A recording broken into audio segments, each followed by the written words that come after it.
Welcome, everybody, to this special virtual series with ISACA leaders.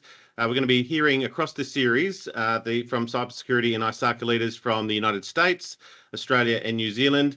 Today, we are looking at obviously, this is our second session in the series.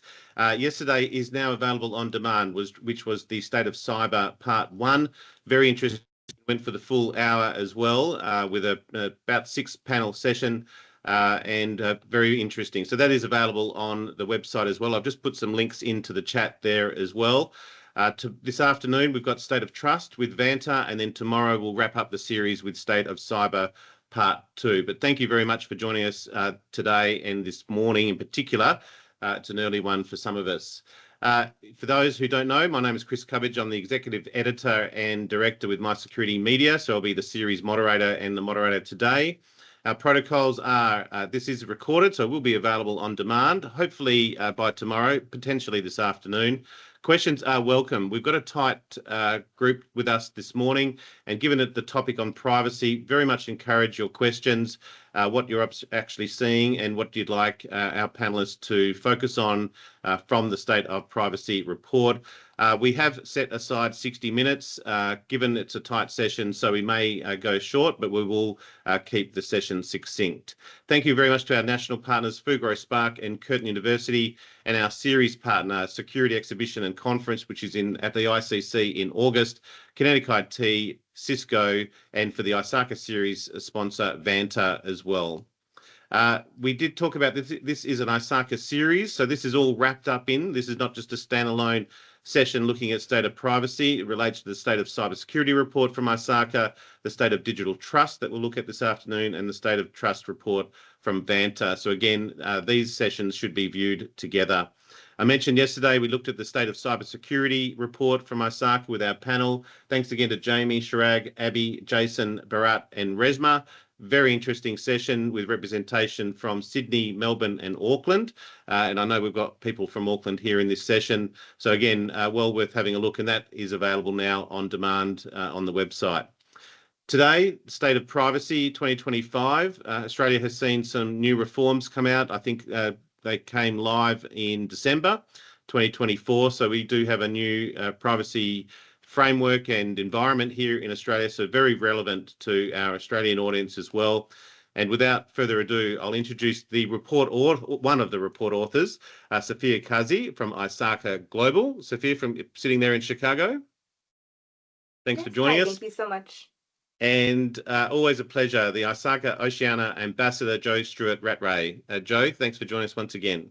Pleasure, Chris. Thank you. Safia, privacy, and we did see, we were just talking off camera before, we had quite a strong audience yesterday, and then it drops off for privacy, which is a bit of a shame, but I think the audience in a cybersecurity context seemed to either not deal with privacy directly or may not have their sort of responsibilities within that. Maybe into the background of the report. I understand it's been going for a number of years as well, and it's an important one. And then we might even have a discussion of where privacy fits within an organisation and its role and relationship to cybersecurity. And again, from the audience, please fire in any questions that you want to have addressed during this. But Safia, maybe into the report, the work that goes into it, and then we can discuss some of the outcomes. Sure. So as you mentioned, we have been doing this survey for a few years. This is the 5th year that we have conducted this State of Privacy survey.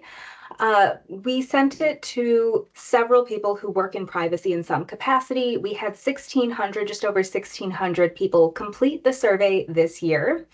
And we had respondents from all over the world. I do have geographic breakdowns if anyone's curious if the Oceania region was substantially different in any areas. For the most part, it was relatively consistent with global results. But overall, we're looking at areas like staffing, privacy breaches, the use of AI for privacy, and privacy by design. And we found that, we have the State of Privacy survey. We also have a State of Cybersecurity survey, and pretty consistently year over year, the two align in a lot of interesting ways.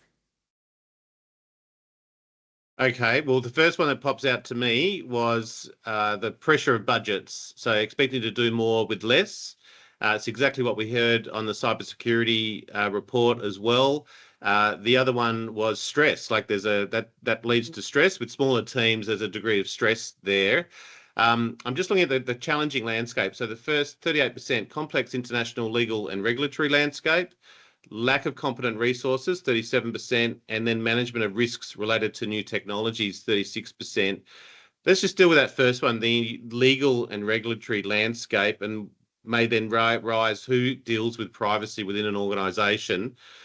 Joe, what do you generally find in terms of privacy, where it fits within an organisation and how it's managed? And yeah, then we'll sort of the relationship to cyber as well. Sure. I think that what we find in this part of the world is that we usually see that privacy is handled by legal and compliance. And so they're lawyers. And so they come from a different background, a different perspective, and not necessarily with a technical or indeed a security focus. So there needs to be, I believe, cross-pollination particularly between security and privacy to ensure that we're working together hand in hand and one is not actually contradicting the other.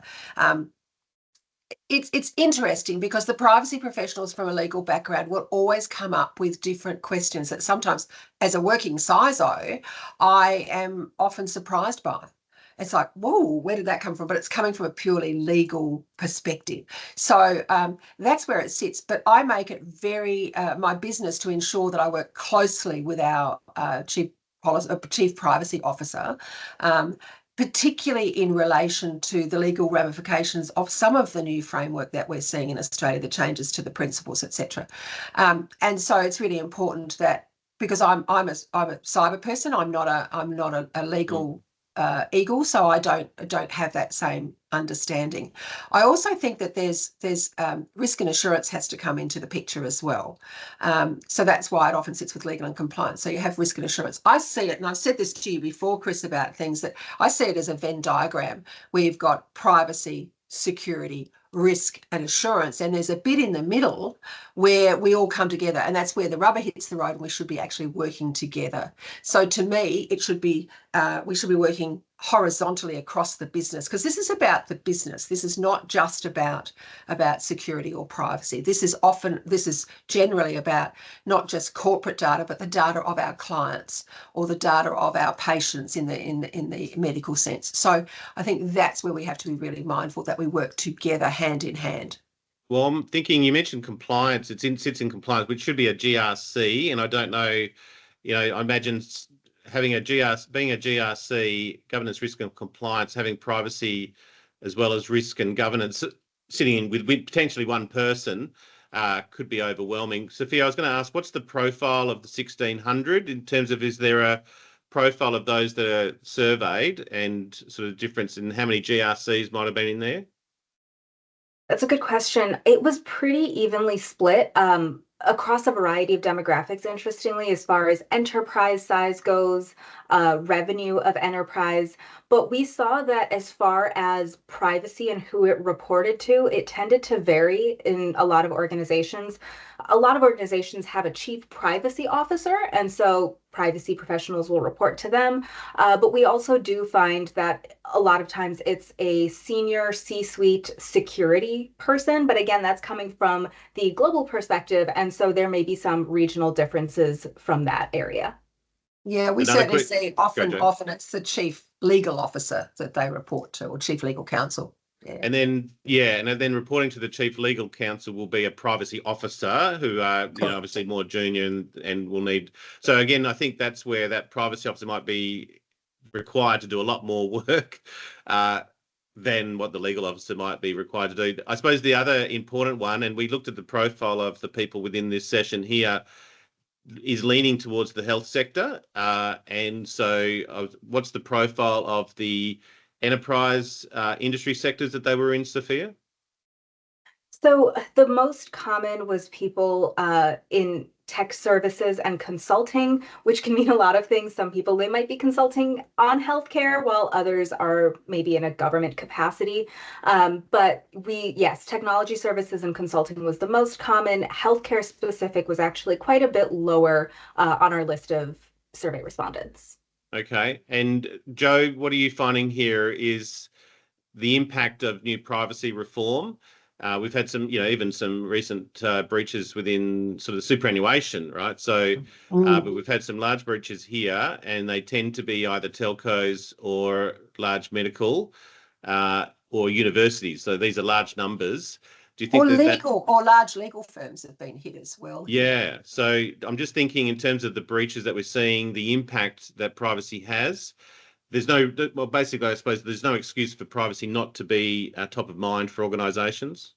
Absolutely. But this is, again, where privacy and security have to work together, right? Because there's only so much that privacy can do, and because that's from a business perspective, but you also need the tech and the security platforms to be working in concert as well. And you need your policies to be working in concert to ensure that you're not contradicting one another.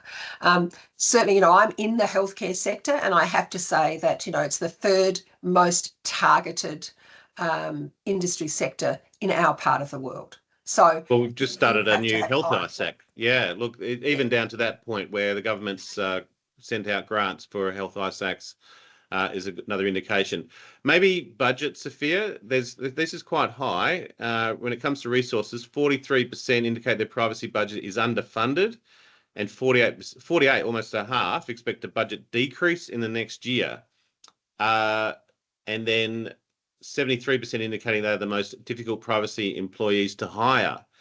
So where is that sitting? How can a privacy budget decrease? And then also we'll talk about the profile of privacy individuals or privacy professionals. What are the general, why would we be seeing a privacy sort of budget decrease within a privacy domain, given there's legal requirements to have it done? Yeah, that's a really interesting question. And in my opinion, one of the most concerning findings from the survey. So this year, 48% of respondents said they think their privacy budget will decrease. Last year, 51% said it, but in the 3 years prior, it was never higher than 14%. So there was a substantial jump that happened in 2024. We were hoping that maybe it was just the people we polled that year, and maybe this year would be better, but as we saw, it wasn't much better.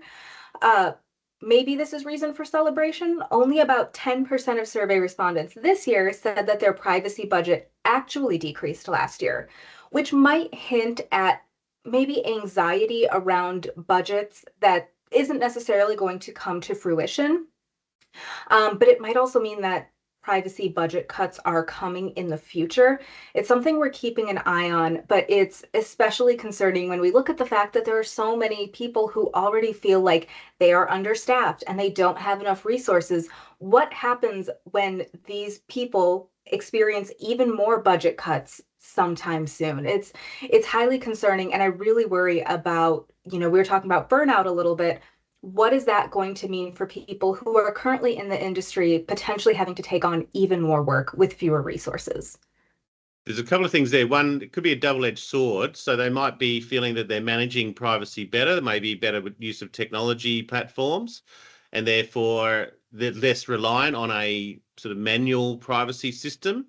That could be one. I suppose the other one, given the time frame of that 2024, could be a COVID hangover, given the change of people's perception of their own personal privacy and the amount of breaches. Joe, is that a fair observation? You could say there could be a whole lot of reasons, and I'm with Safia on this. It could well have been the people that were polled during the year, so hard to actually tell. But I think what we're actually seeing, Chris, at the moment is given the geopolitical landscape that we're operating in, who knows what financial sustainability for organisations is going to look like. And we've had wind of this long before November last year, that the current situation that we're in could potentially play out. Therefore, I think organisations began to pull in the reins. There's also this notion that AI is the panacea for all, and therefore we can get away with having less resources, therefore we need less money. And of course, that's actually a fallacy, because, this notion of let's get rid of the people and only have AI has its own set of issues and its own set of privacy problems as well, right? So I think that we are going down that path, but there is that false sense of around that financial sustainability. This is the way of the future. We get rid of people. We use bots. It's going to be way easier for all of us. Well, actually, it's not. What happens is that people, particularly organisations that are customer facing, customers will suddenly turn around and say, I need to talk to a human being, and if I can't, I'm going somewhere where I can. So I think this is becoming a real issue, and therefore we need to also consider that and the privacy issues around that too. But is it not so complex that you need technology there to be managing it? Safia, is there a risk to the privacy officer role with AI tools and large language models that should be able to manage data sets and understand what the legal requirements are wrapped around that piece of data? That's a really interesting question. So one of the questions we've asked every year in this survey is, what are your plans for using AI in the next 12 months? Typically 20 to 25% of survey respondents say, we plan to use it.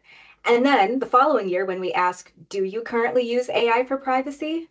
It's never been more than 11 or 12%. This to me speaks to the idea that, as Joe mentioned, AI isn't a panacea for human expertise, human involvement, human judgment.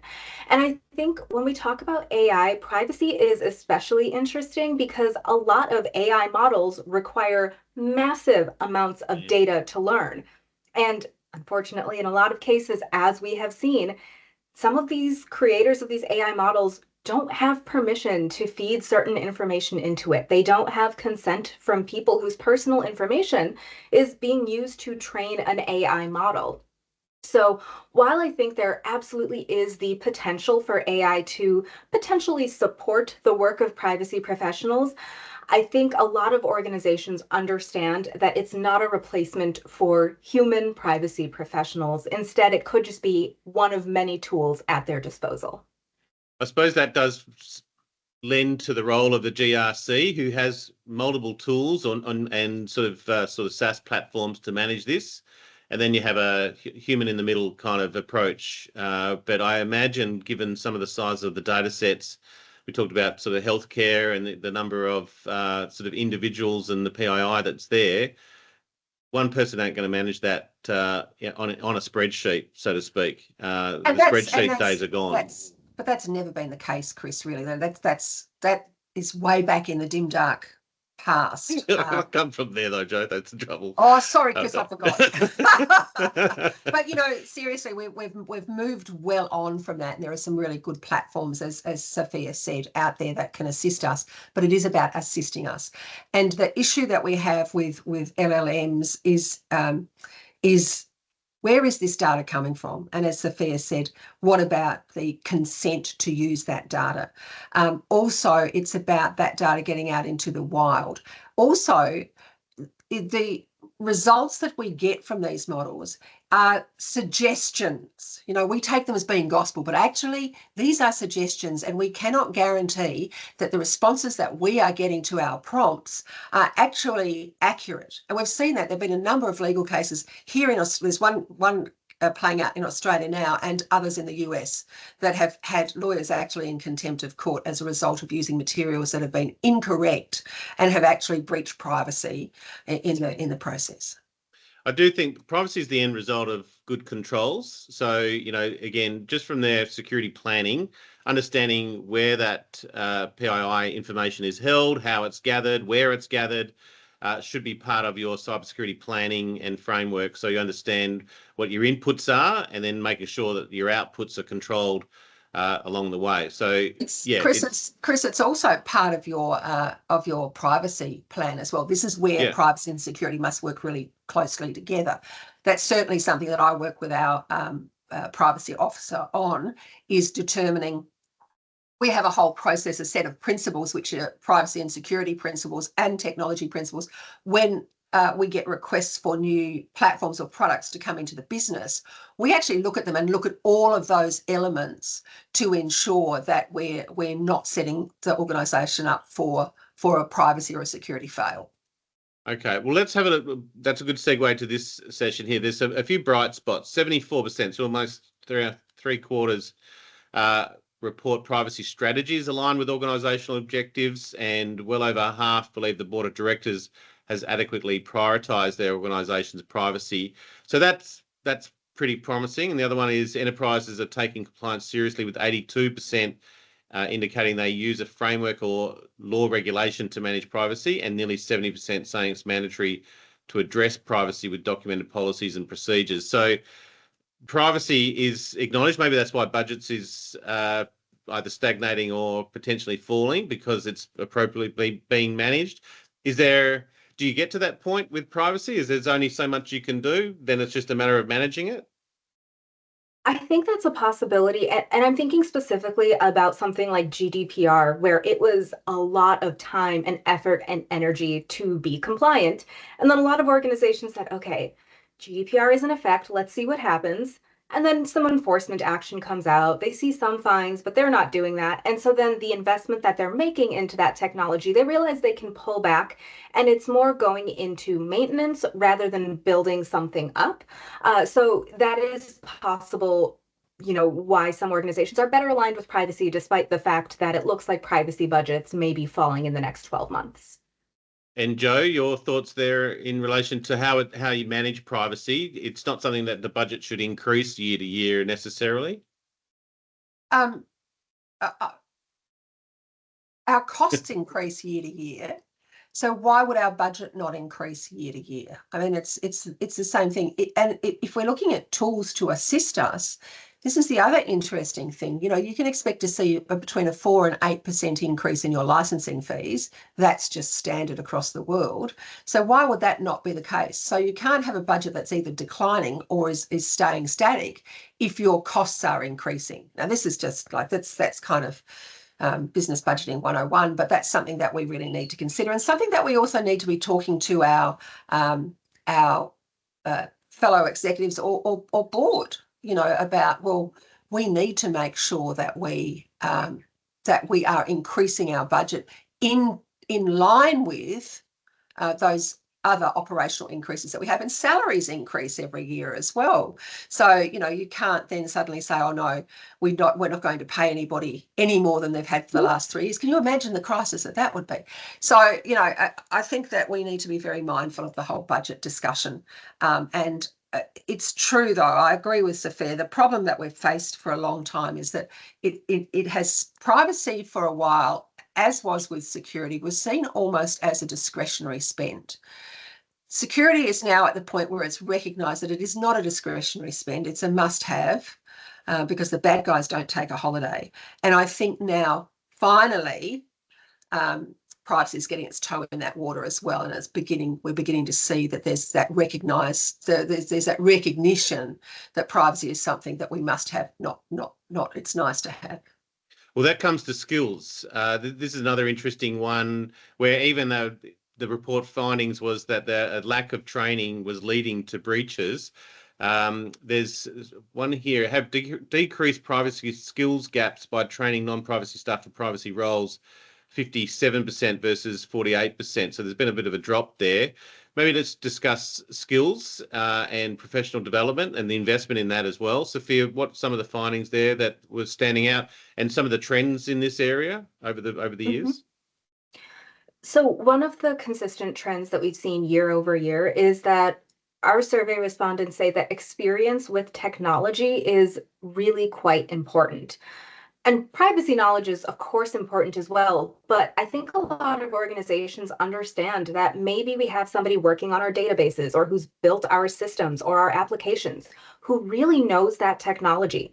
And perhaps we can have them earn a privacy-related certification, do a privacy-related training week, leverage the technology knowledge that they have moving into a privacy role. I think a lot of organizations are struggling to find the right person because they want somebody who's an expert in privacy, potentially security, maybe user interface and user design, as well as their unique technology landscape.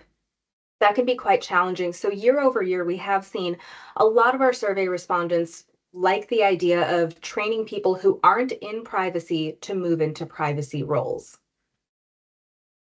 Joe, I don't have a lot of touch other than through ISACA. Where does ISACA sit in terms of privacy professionals? Is there a cohort of the membership that are within the privacy profession? And again, I know they're definitely strong on GRC and the like, but yeah, just your observations here in Australia and New Zealand.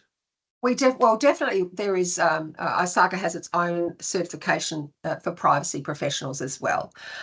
So that was grandfathered a few years ago. And so quite a number of professionals or people who were perhaps in security looking to get into the privacy space decided to take those credentials on and go through the process of grandfathering, and since have been taking the exams to become certified. So yes, it's there and it's out there.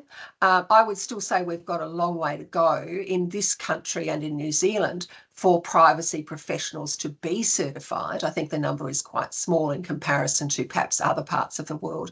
So it's again about, we are taking privacy seriously, but are we getting the right training and credentialing for our privacy people, particularly those that we want to bring across from technology or from security or from somewhere else, a GRC in the business, into privacy? We need to make sure they're properly trained and properly credentialed to give them the imprimatur that they need to be able to do their job as well. So I think that's a really important thing.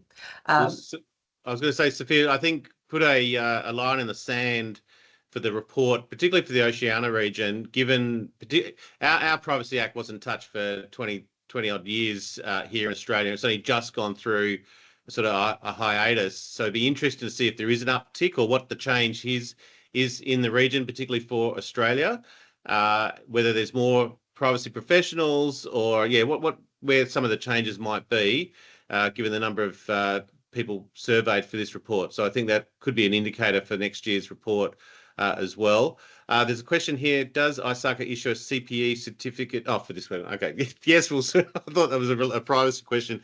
Yeah, we'll sort these out for you, Hathan, but good question anyway. Thanks for asking. Let's finish off. I think we're going to go back to AI because I'm just looking at some of the numbers here and they're pretty low in terms of the use of AI, Safia. So I'm looking at here, privacy-related tasks this year, 11%, than last year, 8% using AI for privacy-related tasks. That's very low. I would have thought that would be way higher. And again, it'd be interesting to see how fast that trend increases.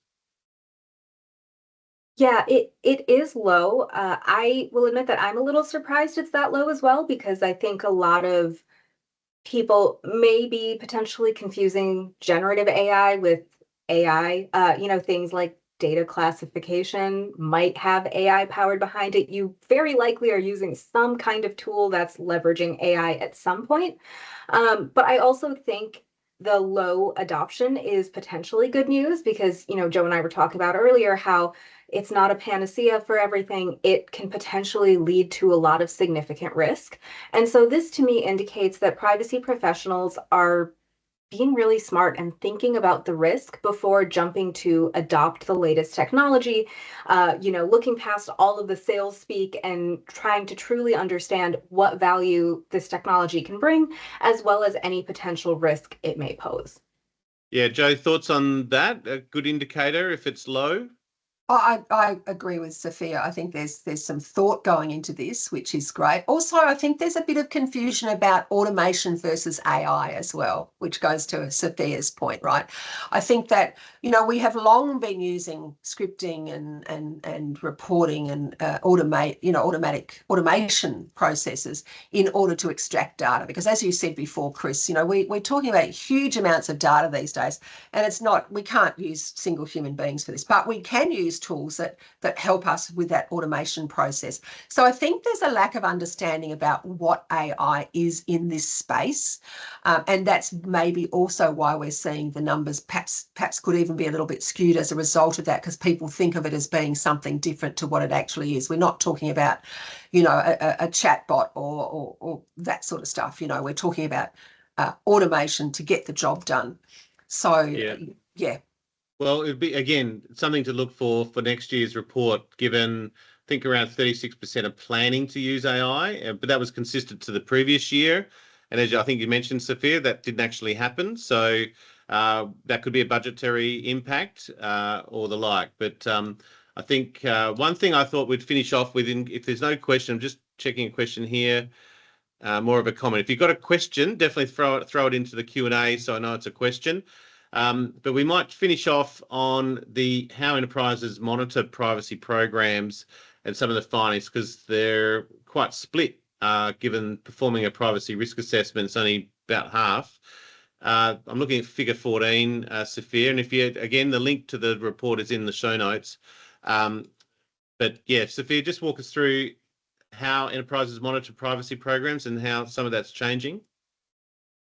Yeah, so as far as how our survey respondents are monitoring their privacy programs, it's been pretty consistent year over year. I do think one of the challenges that privacy professionals face, that security professionals also face, is that it can be kind of hard to quantify the efforts of a privacy team or of a security team, because how do you say that we didn't have a big GDPR fine because we did our job well? It's hard to explain what exactly that value is. That being said, you know, some of the common things our survey respondents are doing are performing privacy risk assessments, privacy impact assessments, self audits, etc. One finding that was a little interesting is that about 30% of our respondents said that they're looking at the number of privacy incidents that they have. I would be wary of relying heavily on this metric because it's really reactive. It places you in a position where you are waiting for something bad potentially to happen to your data subjects before you look at your privacy program and analyze areas that might need improvement. It's fine, I think, if this is one metric among many that you use to evaluate your privacy awareness program, or your privacy program rather. However, just looking at the number of incidents is, in my opinion, putting yourself potentially in a lot of trouble. You may experience reputational issues, fines, heavy penalties, making headlines for all the wrong reasons if you're waiting until something bad happens to take a look and examine and potentially improve your privacy program. Yeah, it's the old security decay theory. If nothing happens, you don't need security until something happens, and then you generally overreact as well.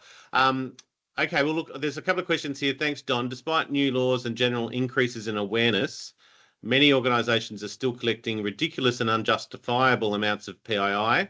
Almost weekly, someone wants to make a copy of my driver's license or demands that I enter my date of birth on a web form.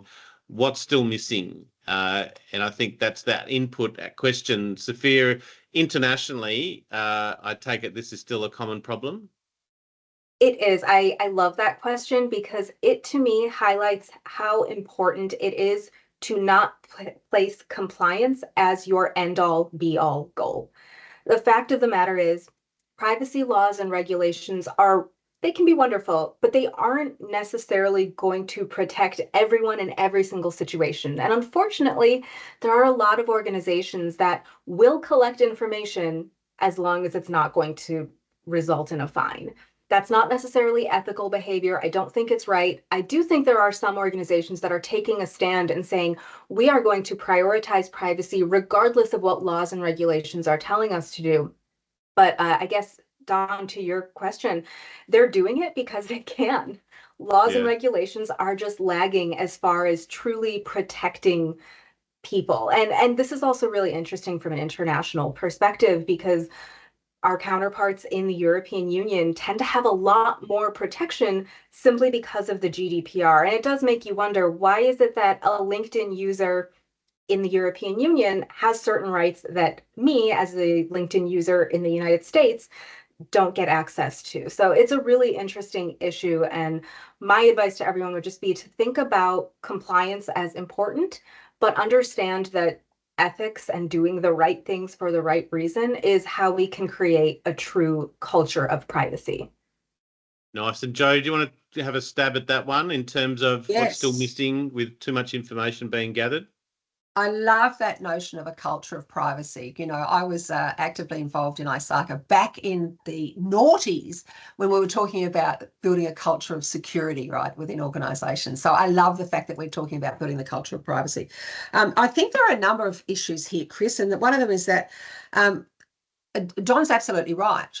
Organisations are collecting way too much data, and in many instances are using that data for purposes other than which it was collected for originally, which is against all of the rules, right?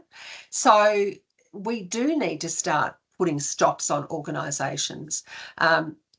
In our part of the world, it's harder to do it in GDPR land, absolutely, but for us it is an absolute issue. I think the other thing too that Safia touched on earlier was about this notion of organisations, boards and audit and risk committees know that privacy is important, but don't understand necessarily some of the connections within the business. And this notion of the too much data being collected, you know, having data that sits on in our world for way too long after it's no longer necessary. And so I think there's an educative process for boards and audit and risk committees that needs to go forward as well. And I know that I've been involved with a number of boards who actually are open to that, and that's what we need is more boards that are open to that and recognise it's time to see privacy and security sit at the big kids table and be able to give that that kind of educative approach to I would imagine. Well, I was just thinking it should be the security team, I would imagine, asking the question of why do we have this data, and why, again, to Don's question as to even collecting that initial, say, a date of birth. That might be fine in terms of a sort of compliance to age restrictions, a venue entry, but you don't need to hold a person's date of birth on a database. And I think from a security team this data, why are we protecting this when we don't even need it in the first place? And that's one less control that they need to manage. And Chris, this is something that I think is really important, because I think we need to also educate our users that to ask the question, why are you collecting that data? Why do you want that information?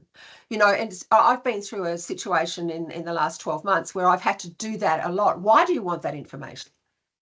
And it's been a very interesting experience for me to recognise what data organisations think they need to collect given particular situations. And it's a bit crazy, actually. And so I think that's the thing we need to, and one of those things, it is security and privacy's responsibility to ensure that our user groups are aware of asking the question.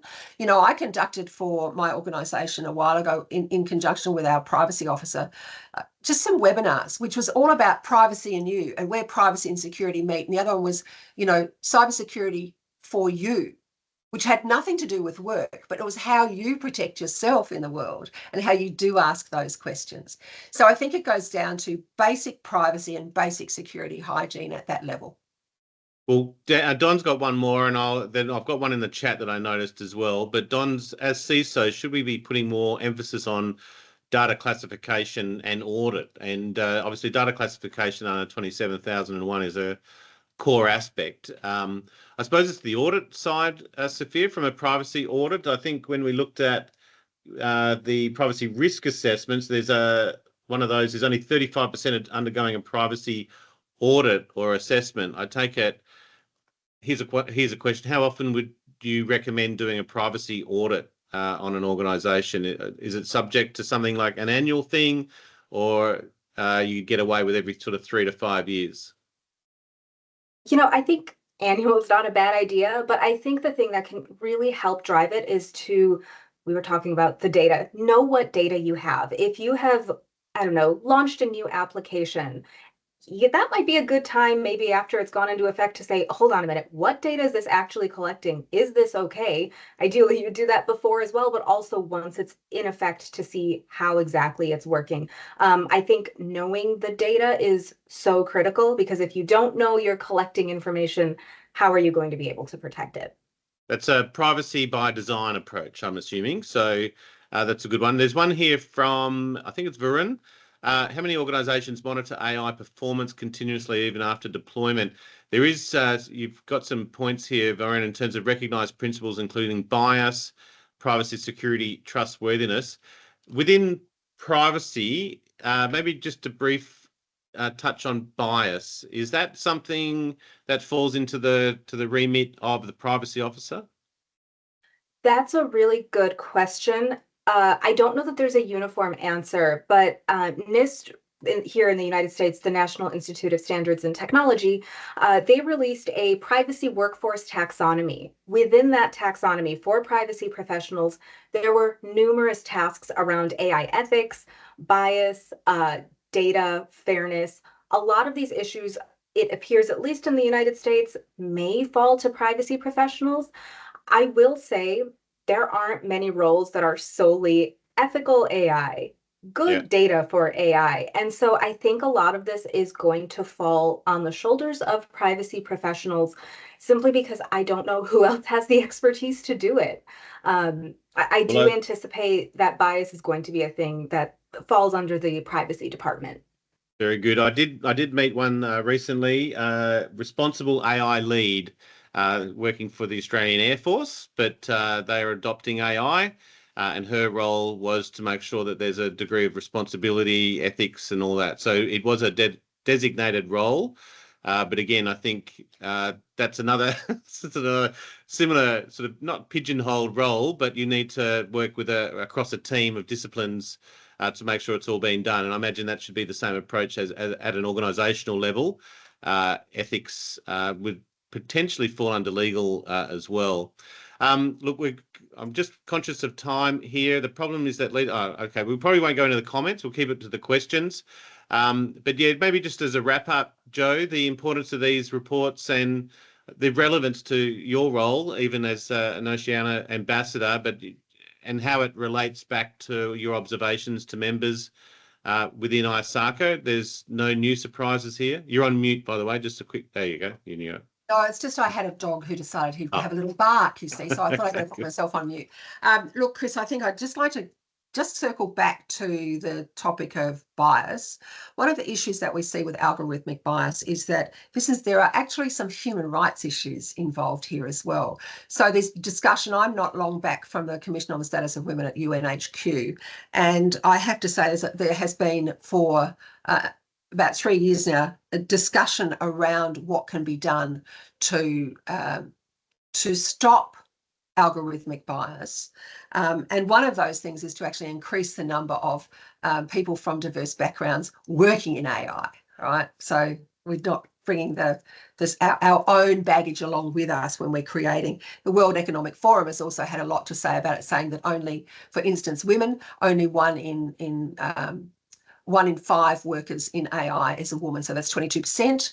And for culturally diverse people, Stanford University tells us it's around 25%. So we have a long way to catch up on all of that, right? So I think that's something we need to be very much aware of. And as for the quick wrap up on it, I think we have a long way to go yet, right? We're working really hard to get to the right place with both privacy and security. And I think the reporting out of ISACA is really useful for us to see what that journey is looking like. You know, how far have we moved in 12 months? How far have we moved in that 5 years since that very first report came out? And also to look across the other state of reports that ISACA is doing. It's really helpful to also see the correlations between them, between privacy, trust, security, etc. You know, I think that's the other thing. In this part of the world, I think it's just as important as anywhere else. And I'm delighted that we do this kind of work, and that we have someone as dedicated as Safia to the privacy space. So I think it's a big tick in the box for ISACA to actually have initiated these reports. Well, they are almost longitudinal studies and show those trends, and I think it's very important. I like, Vern, I'll give you a plug on that one. Data is the new uranium. I haven't heard that one, but it holds a lot of value and latent energy, but also needs to be managed and curated. I think that's not too bad. Safia, maybe your expectations going forward. When is the 2026 report sort of scheduled for? You must be underway already, I'm assuming. And then we'll also finish off with, if you want to get involved with ISACA, either the mentoring or there must be sort of groups within your chapters for privacy professionals to network as well. But yeah, Safia, what's your current sort of plans for the 2026 report? So we typically plan the reports to come out around Data Privacy Day, which is January 28th, I believe. So it will be out around that time, the 2026 report.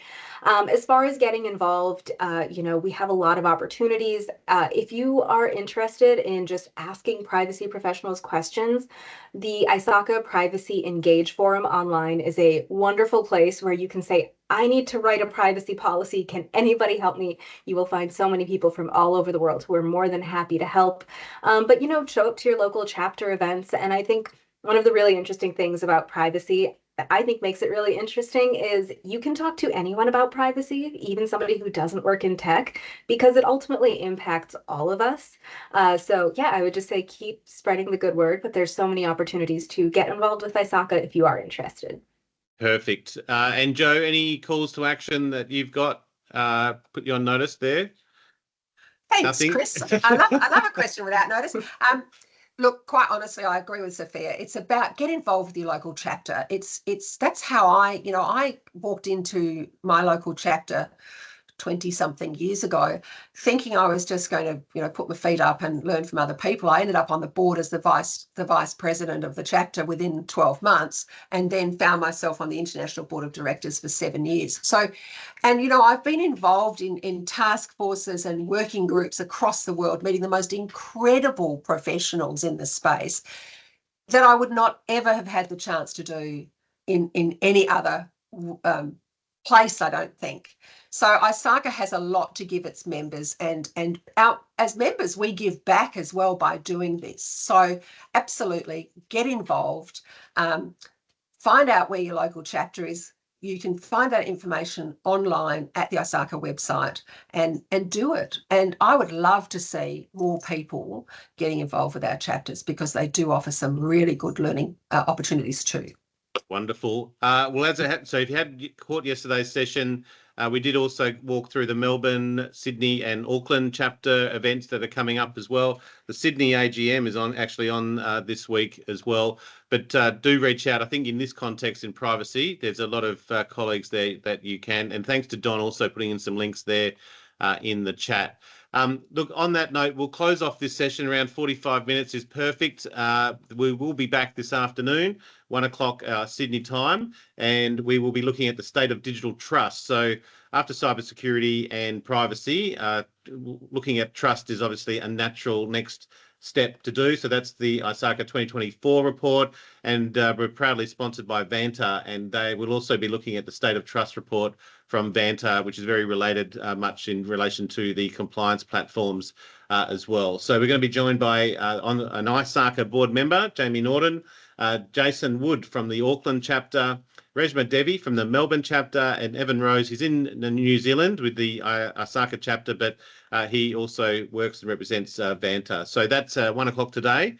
You will need to sign in on the Teams call to join, but welcome that. And then tomorrow we're going to wrap up the series with a session with looking at cybersecurity, trust and privacy with Zay from Sydney chapter, and Chirag Joshi again from the Sydney chapter, and Abby and Bharat from Auckland and Melbourne. So a good way to wrap up the session. It was great to cross to Chicago this morning as well with Safia and Joe. So thank you so much. Just going to walk through some other events we've got coming up as part of our series. We're going to be in Melbourne on the 18th of June with the Security Exhibition and Conference, looking at security, robotics, autonomy and AI. And we will have ISACA Melbourne involved with that, I've got no doubt. And our robotics, autonomy, AI and cyber conference will be held in Perth in October. And we'll wrap all these up as well within that session. Thank you for attending. Hopefully you can join us this afternoon at 1 o'clock Sydney time.